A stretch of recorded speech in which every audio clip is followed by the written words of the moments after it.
माझे नाव गणेश गंगाराम गावडे, राहणार कामती खुर्द, तालुका मोहोळ, जिल्हा सोलापूर. मी 1 एकराची कांद्याची लागण केली होती. मला कांद्याला दर 2000 पर्यंत मिळाला शेवट. आता खाली म्हणलं तर 1500 पर्यंत आहे.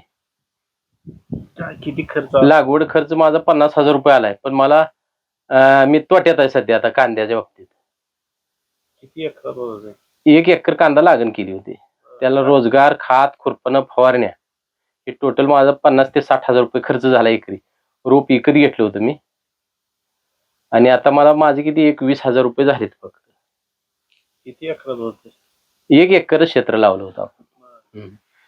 काय किती पिशव्या निघाल्या? आता माझ्या 60 पिशव्या निघाल्यात आणि रानात अनेक 60 पिशव्या आहेत. 120 पिशव्या कांदा निघेल, पण मार्केट दरच नाही.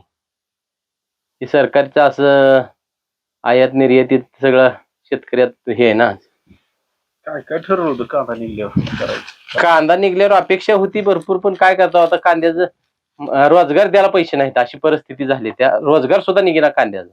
आपली घातलेली लागवड सुद्धा निघेना. मग आता पुढे अशा काही करायचं? सरकारकडे काय मागण्याचं?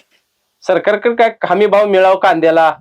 जे काही शेतकऱ्यांनी केलेली पिकं आहेत त्याला कमीत कमी त्याचा नफा तोटा, म्हणजे नफा थोडा तर मिळावा. नफा तर नाहीच नाही, हाय ती लेवलच आहे सगळी. तोटाच आहे सगळा.